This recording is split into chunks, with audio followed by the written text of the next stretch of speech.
ini saya akan menjelaskan tentang latar belakang perlawanan Kesultanan Mataram oleh Sultan Agung.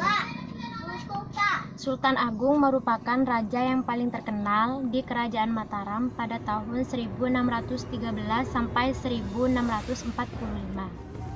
Ia bergelar Sultan Agung Hanyokrokusumo.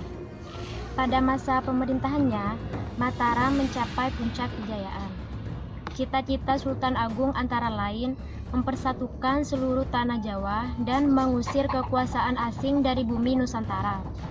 Tindakan VOC yang terus memaksakan kehendak untuk melakukan monopoli perdagangan membuat para pedagang pribumi mengalami kemunduran, membawa penderitaan bagi rakyat. Oleh karena itu, Sultan Agung merencanakan serangan ke Batavia.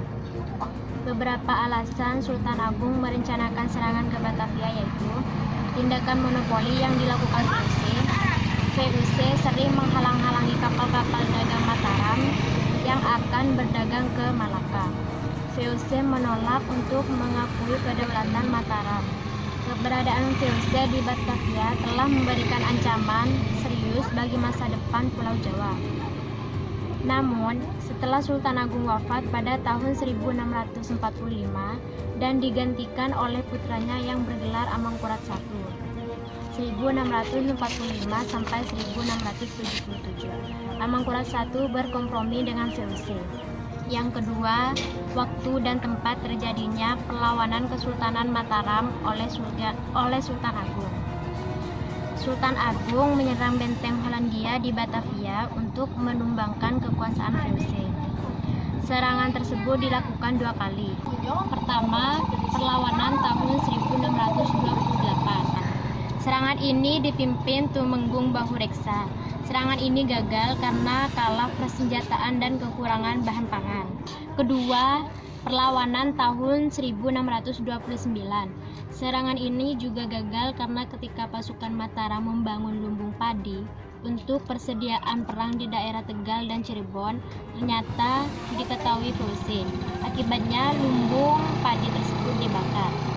Sejak saat itu, pengaruh VOC mulai dirasakan di Mataram, sehingga timbul pemberontakan terhadap kekuasaan Amangkurat I dilakukan oleh Trunojoyo yang dibantu oleh Pangeran Kajoran pada tahun 1674. Amangkurat I digantikan Sunan Amangkurat II. Amangkurat II naik tahta Kesultanan Mataram tahun 1677 berkat dukungan Belanda.